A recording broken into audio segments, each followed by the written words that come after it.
আসসালামু আলাইকুম। Argentina team এর latest update mission Copa America. বিস্তারিত জানতে আমাদের সাথেই থাকুন।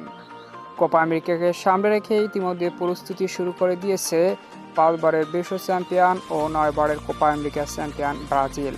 ব্যতিক্রম নয় বর্তমান কোপা আমেরিকা চ্যাম্পিয়ন আর্জেন্টিনা। 2021 সালে যে ব্রাজিলে জিতেছিল কোপা আমেরিকা, সেই কোপা আমেরিকার শিরোপা আবারও পুনরুদ্ধার করার জন্য প্রস্তুতি শুরু করে দিয়েছে আর্জেন্টিনা। তবে খুব দ্রুতই মার্কিন যুক্তরাষ্ট্রে কোপা আমেরিকার প্রস্তুতির জন্য ভ্রমণ করবে আর্জেন্টিনা। যদিও চার্টারি ফ্লাইটে আর্জেন্টিনার সকল খেলোয়াড়ের যাওয়ার কথা ছিল যুক্তরাষ্ট্রে, তবে সেখান থেকে সরে এসেছে আর্জেন্টিনা ফুটবল ফেডারেশন, যেখানে খেলোয়াড়রা ভিন্ন ভিন্ন ফ্লাইটে যুক্তরাষ্ট্রে তথা মায়ামিতে ভ্রমণ করবে, এমনটাই নিশ্চিত করেছেন আর্জেন্টাইন বস লিওনেল স্কলোনি। আজ শনিবার থেকে সোমবার পর্যন্ত পৃথকভাবে ভিন্ন ভিন্ন ফ্লাইটে খেলোয়াড়রা যুক্তরাষ্ট্রে পৌঁছাবেন, এমনটাই নিশ্চিত করেছে আর্জেন্টিনার জনপ্রিয় পত্রিকা মুন্ডো আলবিসেলেস্তা এবং টিওয়াইসি স্পোর্টস।